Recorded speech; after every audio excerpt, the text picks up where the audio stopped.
Bible నుండి ఒక అధ్యాయం చదవటం కష్టం, కానీ ఎంతసేపైనా వాట్సాప్, ఇన్స్టాగ్రామ్ చూడటం చాలా ఇష్టం. 2 గంటల సమయం ప్రార్థనకు కష్టమైన పని, కానీ 2 గంటల సినిమా బోరింగ్ గా ఉండదు. చర్చిలో 10 రూపాయలు అధికం, కానీ షాపింగ్ లో 1000 రూపాయలు కూడా చాలా తక్కువ. ఆరాధనలు సర్వసాధారణంగా విచారంగా బోరింగ్ గా అనిపిస్తాయి కొంతమందికి, కానీ టీవీలో కామెడీ ప్రదర్శనలు వింతగా, ఆనందంగా, విచిత్రంగా, హ్యాపీగా అనిపిస్తుంటాయి.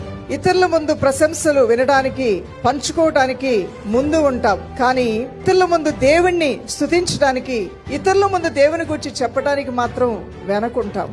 రోజు టీవీ సీరియల్ శీర్షిక కోల్పోకూడదు, కానీ వీక్లీ బైబిల్ స్టడీకి సమయం మాత్రం లేదు అంటాము. చర్చిలో చివరి సీట్లో కూర్చుందాం అనుకుంటాం, కానీ లోక సంబంధమైన కార్యక్రమాల్లో ముందు సీట్లో ఉండాలని కోరుకుంటూ ముందుకు వెళ్తూ ఉంటాం. పాఠశాల లేదా కార్యాలయం కోసం సమయానికి వెళ్తాం, కానీ చర్చి సమావేశానికి లేటుగానే వస్తాం. ఆసక్తిని కనబర్చాల్సిన నువ్వు ఈ రోజు నీలో ఆసక్తి పోయింది, ఆ మొదటి ప్రేమ పోయింది. ఆ బైబిల్ చదవాలంటే బైబిల్ అలా 10 సార్లు చూస్తావు, పక్కన పెడతావు, కానీ ఒక్క అధ్యాయం నువ్వు చదివిన రోజు లేదేమో. చదువుతున్న వారు ధన్యులు, చదవని వారు ఏంటో మీరే చెప్పుకోవాలి.